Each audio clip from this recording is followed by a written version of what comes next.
Retour au Gabon pour parler du Premier ministre, chef du gouvernement, le professeur Daniel Onaondo, qui a reçu hier le premier vice-président du Sénat canadien et le coprésident du groupe Alante Ressources. Au cœur des échanges, l'investissement dans des concessions minières de Malinga et de Ndangui. Le reportage est de la presse de la Primature. Premier vice-président au Sénat du Canada, homme d'affaires, Don Oliver et le coprésident de la compagnie Alante Ressources ont rencontré le Premier ministre, chef du gouvernement, le professeur Daniel Onaondo, pour lui présenter la plateforme de la Société nouvelle-écossaise et canadienne d'exploration minérale avec des intérêts au Gabon. Nous avons ici pour faire une visite et pour une explication de les entreprises dans les mines.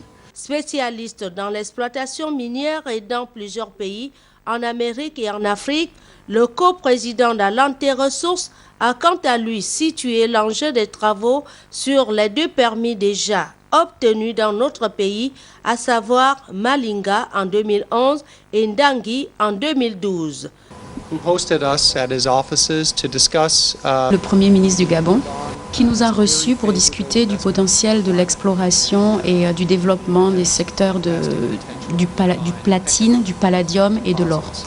Nous pensons que le Gabon a un environnement des affaires tout à fait favorable, avec un gros potentiel de développement dans ces secteurs-là, qui sont le platine, le palladium et l'or, qui conduisent évidemment à de la création d'emplois.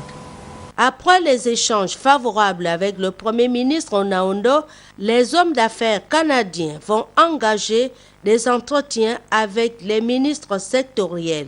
Don Oliver et son associé sont encadrés dans cette mission économique par le premier vice-président du Sénat gabonais, Léonard Andjembe, et la présidente du groupe d'amitié Gabon-Canada, Martine Bondo.